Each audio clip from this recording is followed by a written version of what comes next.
Shalom dan selamat pagi saudaraku yang terkasih. Kembali pagi ini kita mengucap syukur atas kebaikan dan penyertaan Tuhan yang sempurna di dalam hidup kita. Mari kita berdoa. Bapa, dalam nama Tuhan Yesus Kristus, kami bersyukur buat hari yang baru, di mana pagi ini kami dapat menghirup udara yang segar dan menikmati setiap anugerah-Mu.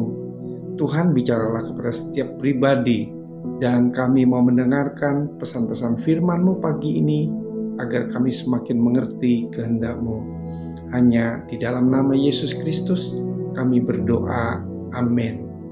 Tema renungan kita pagi ini adalah hidup yang berbuah. Firman Tuhan diambil dari Matius 13 ayat 18-23. Demikian firman Tuhan. Karena itu, dengarlah arti perumpamaan penabur itu. Kepada setiap orang yang mendengar firman tentang kerajaan surga, tetapi tidak mengertinya, datanglah si jahat dan merampas yang ditaburkan dalam hati orang itu. Itulah benih yang ditabur di pinggir jalan. Benih yang ditaburkan di tanah yang berbatu-batu, orang yang mendengar firman itu dan segera menerimanya dengan gembira. Tetapi ia tidak berakar dan tahan sebentar saja. Apabila datang penindasan atau penganiayaan karena firman itu, orang itu pun segera murtad. Yang ditabur di tengah-tengah semak duri ialah orang yang mendengar firman itu, lalu kekhawatiran dunia ini dan tipu daya kekayaan menghimpit firman itu sehingga tidak berbuah.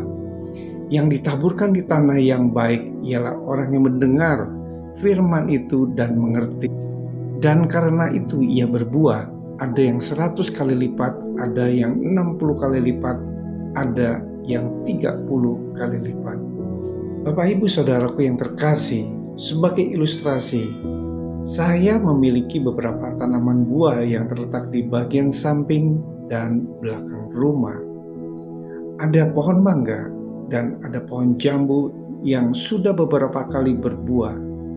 Meski tidak terlalu paham soal merawat tanaman agar berbuah banyak dan manis, saya tetap mengharapkan setiap pohon buah-buahan tersebut berbuah pada setiap musimnya dan dapat dinikmati buahnya. Saudaraku, ketika Yesus menerangkan arti dari perumpamaan tentang penabur, disebutkan pada akhir pengajarannya mengenai benih yang jatuh di tanah yang baik, lalu menghasilkan buah yang beragam. Ada yang 100, 60, dan 30 kali lipat. Yesus ingin memberi pesan bahwa kehidupan orang percaya seharusnya menghasilkan buah. Soal sedikit dan banyak buah itu, setiap orang tidak dituntut untuk menghasilkan buah yang sama. Namun, harapan agar kehidupan orang percaya menghasilkan buah tetap menjadi prioritas. Saudaraku, buah kehidupan orang percaya dapat beraneka ragam, mulai dari perubahan karakter, perubahan berbuat baik, perubahan pelayanan, membangun generasi penerus yang cinta Tuhan, hingga jiwa-jiwa yang menjadi percaya kepada Kristus karena pelayanan yang kita lakukan. Hidup yang berbuah seperti pengajaran Yesus inilah yang hendaknya menjadi tujuan hidup setiap kita sebagai orang percaya, tanpa perlu membandingkan buah kehidupan pribadi dengan orang lain. Masihkah kita memiliki kerinduan untuk hidup berbuah bagi kemuliaan namanya? Hidup yang berbuah sebagai tandanya kehidupan dalam diri kita sebagai orang percaya Tuhan Yesus. Mari kita bersatu dalam doa. Tuhan Yesus, terima kasih untuk renungan firman-Mu pada pagi ini. Kami percaya kepadamu.